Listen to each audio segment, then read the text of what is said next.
Welcome pilots, my name is Hybrid V and today we're going to talk about the various ship weapons you can purchase and install on your ships in the Star Citizen universe.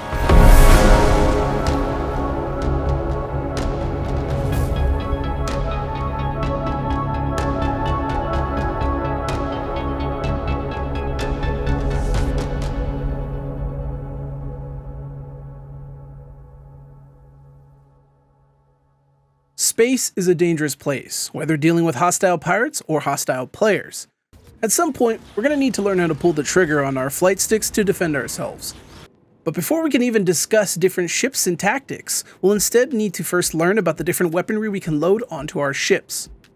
Note that I won't talk too much on detailed stats, but instead will be in more vague terms about what is better or worse in the current builds.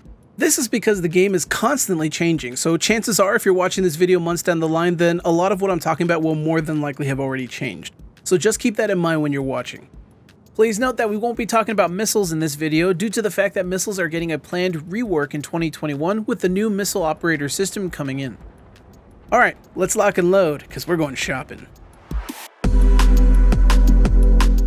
Before we even begin to talk guns, we'll first need to talk about weapons and hardpoint sizes. Ship weapons come in multiple size ranges, all the way from size 1 or S1, all the way up to size 7 or S7. The type of weapon you can outfit on your ship depends on the ship that you are flying. Each ship has different specs, so if you're not sure what your ship can handle, you can refer to the Vehicle Manager app on your mobiGlass. You also can use the Urkel DPS calculator to find the hardpoint size limitations for your craft, as well as the locations in the verse where you can buy the weapons. Link is in the description box below. There are three types of weapon mounts currently in the game: gimbaled, fixed, and turrets. Gimbaled mounts are mechanical pucks that stabilize the attached weapon, allowing it to be aimed by the ship's onboard targeting computer or manually by the pilot. This makes them highly versatile as the auto gimbal function allows the pilot to focus more on flying rather than purely pinpoint aiming, but they also have the option to do manual targeting, making them more accurate than most other weapon mount types. The downside to using gimbal mounts is that you'll have to sacrifice the weapon's size to mount the gimbal. So, if you have a hardpoint that supports a size 3 weapon, you can attach a size 3 gimbal puck, but the weapon that will attach to the puck itself can only be a size 2. This means that you sacrifice some of the damage that comes with larger weapons in favor of the increased accuracy and versatility. Gimbals are perfect for beginners as it lets them focus on flying rather than aiming. Fixed weapons attach directly to the ship and have very minimal aiming assistance as the pilot attach points only allow limited traversal of the barrels. This small nudging of the barrels occurs only when you have your crosshair close to the pips on your target. The main benefit of fixed weapons is that it allows you to mount the maximum weapon size for that hardpoint. For example, if the hardpoint is a size 3 hardpoint, you can mount a size 3 fixed weapon. This trade-off means that you're sacrificing ease of use in favor of higher damage output. Fixed weapons tend to be favored by seasoned pilots, as the higher skill ceiling for these weapons can take some time to master. Turrets operate almost identically to gimbaled mounts. The difference is that their range of motion is much greater, and in some cases their ability to lock onto the target is faster than regular gimbaled mounts. Turrets usually come with a mounted pair of weapons, but can be swapped out for a single gimbal puck or a fixed weapon attachment if desired. Ballistic weaponry are some of the most ancient and dependable ship weapons available to us in the verse. Firing either a solid kinetic or explosive projectile, ballistic weapons are unmatched in their power and ability to strike fear in the heart of the enemy. Beyond their mechanical simplicity, ballistic weapons also sport the benefit of partially penetrating ship shieldings at the cost of their velocity as they penetrate. In other words, this means that ballistic projectiles can continuously do hull damage to fully shielded targets at the cost of having their damage reduced significantly. Another benefit of ballistic weaponry is their lowered infrared and electromagnetic signatures, making them the choice of weaponry for stealth pilots as they don't require a lot of power to run and it helps to keep them off the enemy radar. The main drawback for ballistic weaponry is that they need to be fed through internal stores on the ship. When those stores run dry, the weapon cannot fire. This also means that the upkeep costs on ballistic weapons can be high due to the constant need to rearm, which can rack up the costs over time and eat into your potential profits. You can keep track of how much ballistic ammo is currently stored for your weapon on your multifunction display panels. If you want to know more about MFDs and where to find your ammo stores, be sure to refer to my video about MFDs here.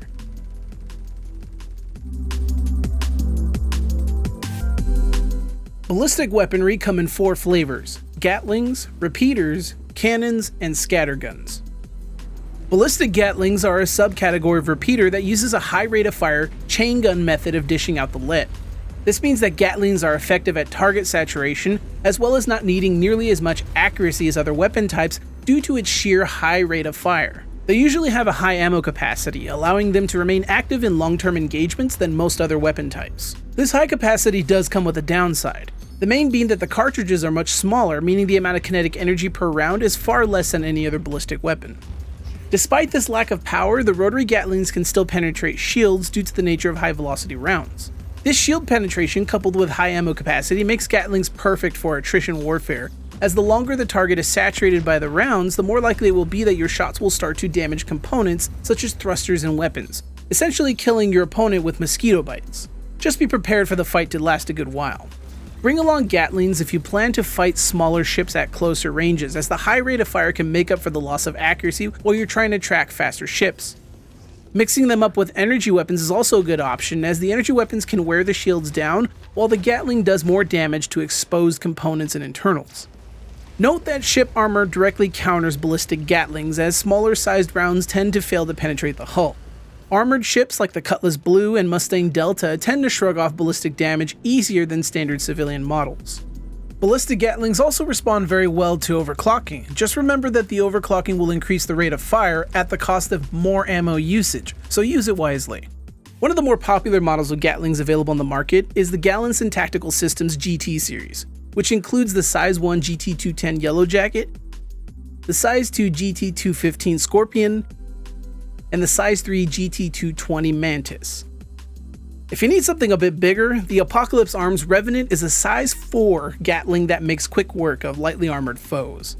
Other models include the Size 3 Kruger Intergalactic Tiger Strike T21 and the internally mounted Size 2 Tiger Strike T19P, which is unique to Kruger Intergalactic's Merlin Snub Fighter.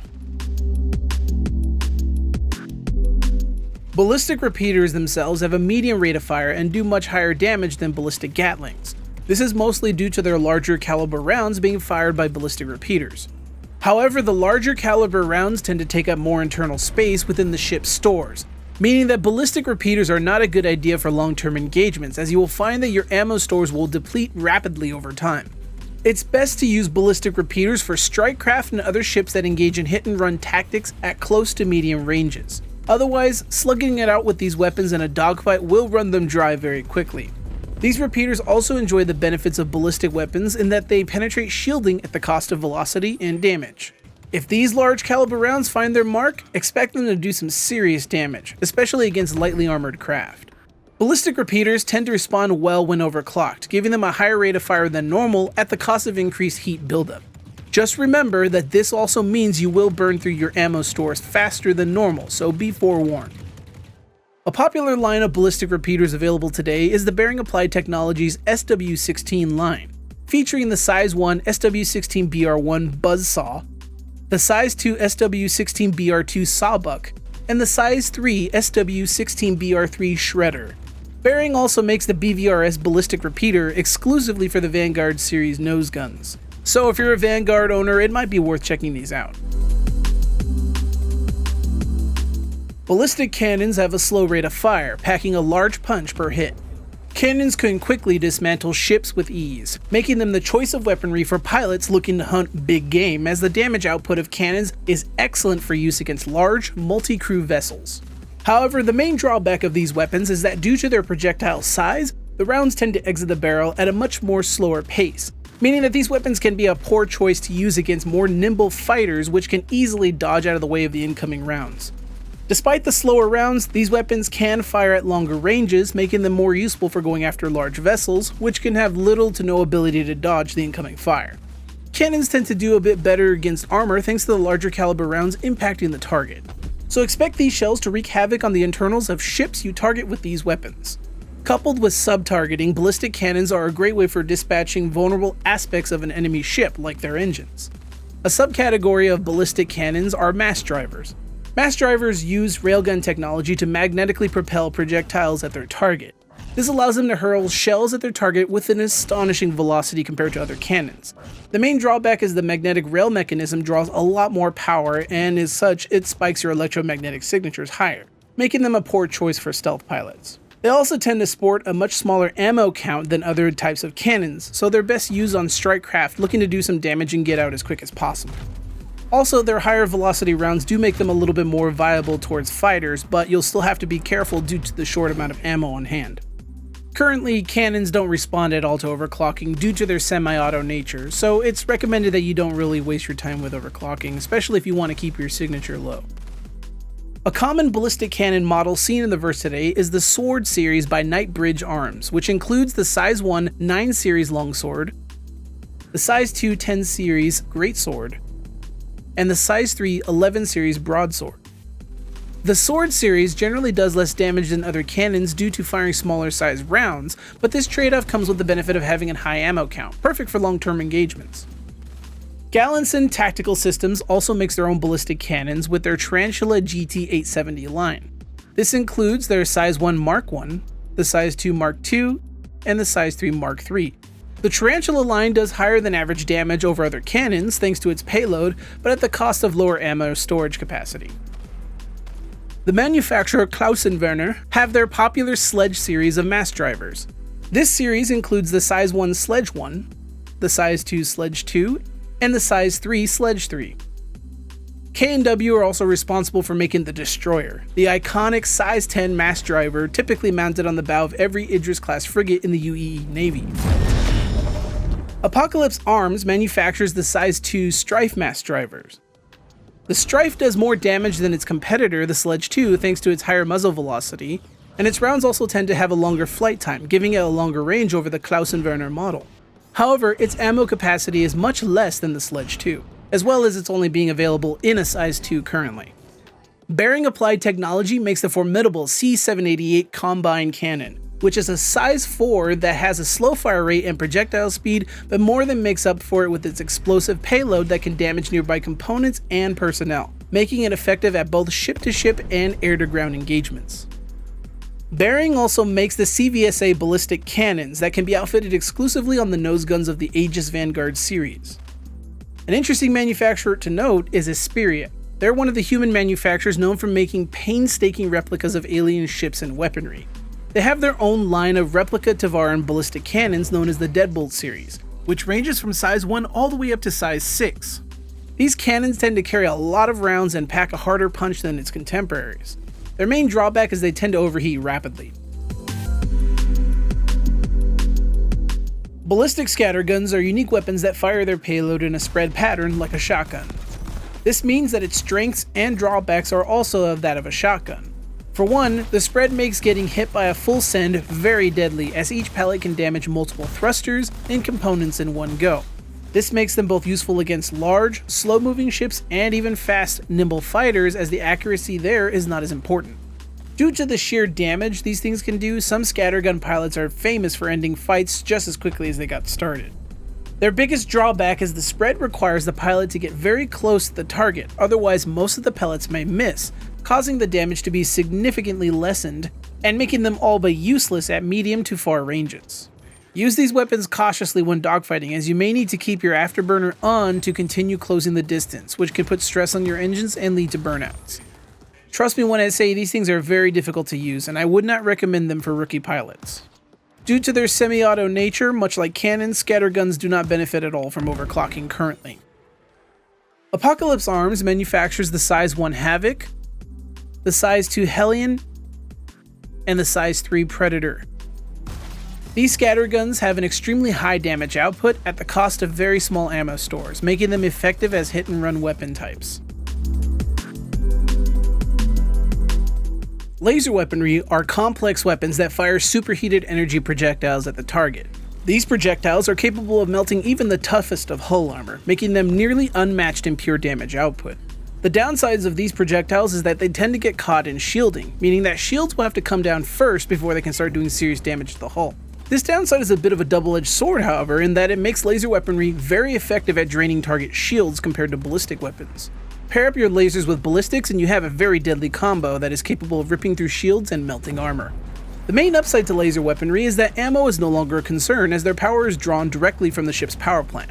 This upside to having unlimited ammo comes with an increased cost and energy demands.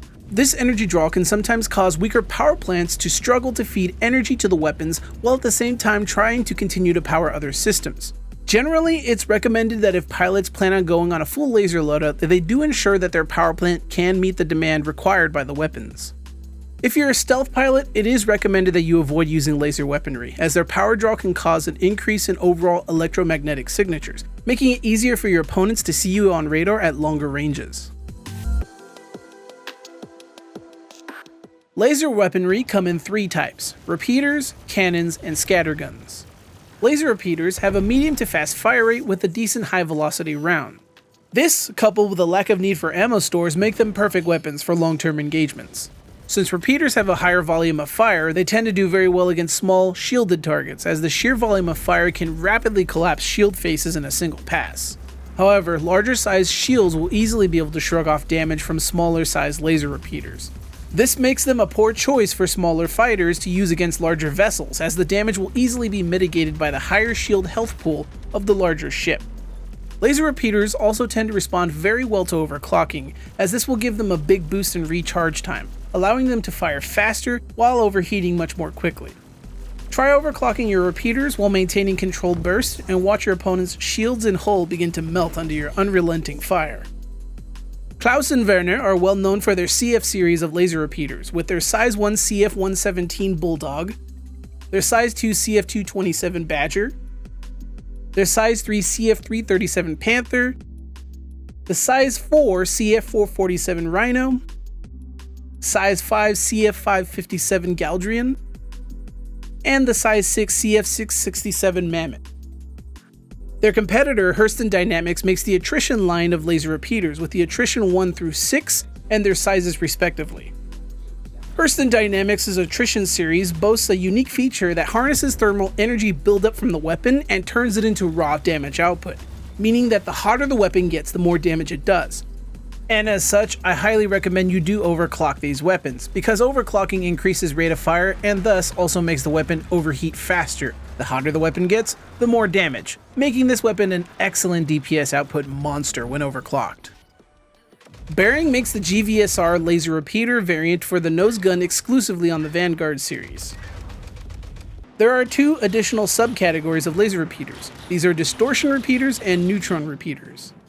Distortion repeaters don't do direct damage. Instead, what they do is distortion damage, which drains power systems from whatever they impact. If your ship gets hit by distortion weaponry, some components will start to accumulate distortion damage. You can see this on your items tab in the heat and power page of your MFDs.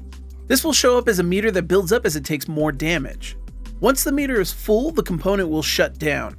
Distortion weaponry are best used in a support role where you can bring multiple gunners or wingmen that can help clean up targets that you zap away. This is thanks to distortion weaponry's ability to rapidly strip a target of its shieldings, leaving them vulnerable. Distortion weapons tend to draw a lot of power, so be sure you have a good power plant to juice these weapons. And as expected, if you plan on using stealth, avoid these weapons as they will light you up like a Christmas tree on the radar of those around you. Associated Science and Developments make the popular XJ series of distortion repeaters, from the Size 1 XJ1 to the Size 2 XJ2 and the Size 3 XJ3. Bearing also makes the ATVS distortion repeater model exclusively for the nose guns of the Vanguard.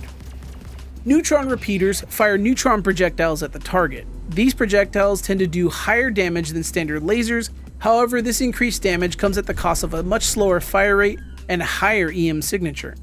You can overclock neutron repeaters to somewhat overcome some of the lower fire rate at the cost of higher energy usage and increased heat buildup. Neutron repeaters tend to be very pricey compared to their standard laser contemporaries. Maxox are well known for their NDB line of neutron repeaters with the Size 1 NDB-26, Size 2 NDB-28, and Size 3 NDB-30.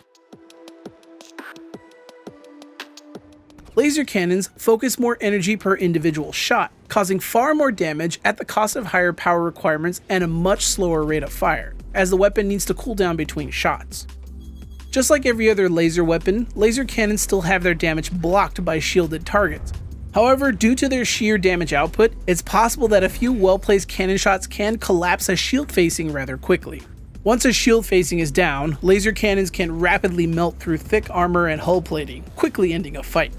However, these larger projectiles can at times be a bit slower than their smaller repeater counterparts, making them hard to use against more agile fighter targets. It's far better to use laser cannons against much larger craft, as they tend to be less likely to dodge incoming rounds due to their slower maneuverability. Mixing up laser cannons with ballistic cannons can be an effective method of simultaneously bringing down shields and penetrating the hull, doing great hull damage to thrusters and other internal components. Due to their semi-auto nature, laser cannons do not benefit at all from overclocking currently. Bearing Applied Technologies manufactures the M series of laser cannons, with the size 1 M3A all the way up to the size 7 N9A. Bearing cannons tend to favor a slightly higher damage output compared to other cannons of its class. Bearing also makes the MVSA laser cannon specifically for the nose mounts of the Aegis Vanguard, as well as the infamous SF7E size 7 laser cannon that is hull mounted to the Ares Ion, designed to take out capital class vessels. Amon and Reese make the Omnisky series of laser cannons, starting with the size 1 Omnisky 3 all the way up to their size 6 Omnisky 17s. Omniskys tend to be more of a budget cannon, as they tend to lack both damage and range in comparison to their competitors. Kronig makes their FL line of laser cannons, starting with the size 1 FL11, the size 2 FL22, up to the size 3 FL33. Kronig's cannons tend to do decent damage and have the longest range and faster projectile compared to other cannons, making them the perfect cannon for sniping at a distance with. Kruger Intergalactic makes the Corolar, a size 3 laser cannon that has the highest damage output compared to other standard laser cannons, but is only available in a size 3 configuration currently. Asperia also makes their Light Strike, which is a line of laser cannons that is designed to be a replica of a Tavaran make, that ranges from a size 1 to size 6. These cannons are not as powerful as other cannons, but sport the highest recharge rate. There are 4 additional subcategories of laser cannons. The first are tachyon cannons, which fire incredibly fast projectiles that near instantaneously hit the target from long ranges. These cannons are only available on the Banu Defenders and available to their owners, as the ships come with the Singed tachyon cannons. Currently, the hit-scan version of these weapons have been replaced with a projectile variant due to some issues with netcode. If you're not familiar with hit-scan, essentially what it means is there's no actual travel time for the round, it hits instantaneously. Plasma cannons fire superheated plasma at their target. These weapons are generally favored mostly by the Vandul. Neutron cannons, much like their repeater counterpart, fire neutron projectiles at their target. They do incredibly high damage, at the cost of increased power draw and slower rate of fire, as well as an increase in EM signature. Maxox makes their N-series neutron cannons with the size 1 NN13 and size 2 NN14. The last subcategory is distortion cannons. Like their repeater counterparts, distortion cannons can drain power from the target, causing component shutdowns. These cannon variants do far more damage than their repeater counterparts. However, being cannons, once again, the rounds are much slower, making them far less effective against much faster craft. Joker Engineering makes their Sucker Punch series of distortion cannons, ranging from size 1 to size 3. Bearing also makes the EVSD distortion cannon exclusively for the nose gun of the Vanguard series. Laser Scatterguns fire energy projectiles in a scattered pattern like its ballistic counterpart. These weapons suffer from the same drawback of other laser weaponry in that they will have their pellets absorbed by shielding. However, unshielded targets taking a full blast from one of these will take a massive amount of damage. Their biggest downside is that they will be utterly useless at medium to far ranges. Hurston Dynamics makes their Dominance line of laser scatterguns, ranging from size 1 to size 3. These weapons are similar to Hurston Dynamics' Attrition line in that they increase damage as they begin to overheat. 2 subcategories of laser scatterguns are both plasma and distortion. Plasma scatterguns fire superheated plasma at the target when impacting, causing a small detonation at the target area and making them effective at area saturation, and is also an anti-personnel weapon. Amon and Reese make their famous size 3 Pyroburst scattergun. This weapon tends to do less initial damage than the Dominant series, but their small amount of splash damage makes them good at both suppression and saturation. Distortion scatterguns act like their cannon and repeater counterparts, in that they do excellent distortion damage that causes them to disable subsystems on a craft. Getting hit by a full send of one of these things can really smart when it comes to your shields and components, and potentially puts you at risk of having your power plant shut down. Preacher Armament makes size 4 to size 6 distortion scatterguns. When loading out your ship, it's important to think ahead about what role you want to commit to. For example, if you plan on doing PvP 1v1 dogfighting, then grabbing some high DPS or high rate of fire weapons may be a better option. Something like Attrition repeaters that are overclocked or Gatlings could be your go-to. But if you're instead playing with your friends in a supporting role against, say, AI, maybe bringing cannons to help them take out the bigger ships would be a better option. Always tailor your loadout depending on the task at hand, but don't be afraid to experiment from time to time if you want to shake things up a bit. You can also adjust the gun convergence in the game settings if you prefer to have your weapon converge at a different range. So, for example, if you prefer to keep your targets at a distance, you can set your convergence distance further out so that your rounds will impact the target with more accuracy from a distance. And vice versa, if you like to draw up close with your targets, you may want to draw the convergence further inward to ensure that you're not overshooting your targets. A good rule of thumb is that if you plan on using a higher rate of fire weapon, you may want to bring the convergence inward to make engaging targets at much closer ranges far more accurate and far more devastating. And with slower firing weapons like cannons, you may want to set the convergence a bit further away to ensure that accuracy at further ranges and ensure a better spread when attacking larger ships.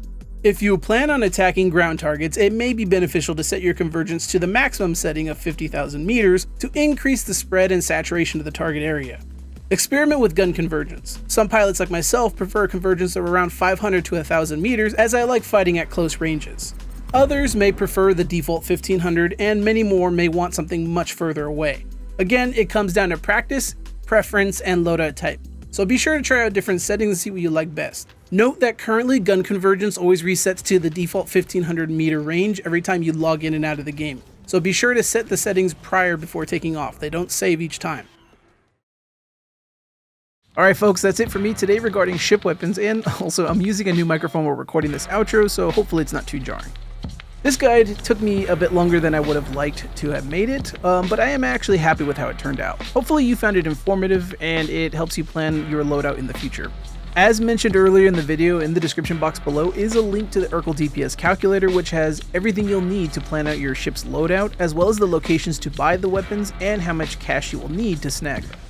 Thanks for taking your time to watch my ship weapons guide. If you would like to help out the channel, then simply just drop a like, as it really does help out smaller content creators like myself. And of course, if you have any questions, please feel free to leave them in the comments below. I do actually read all of them, and of course I love chatting with all of you.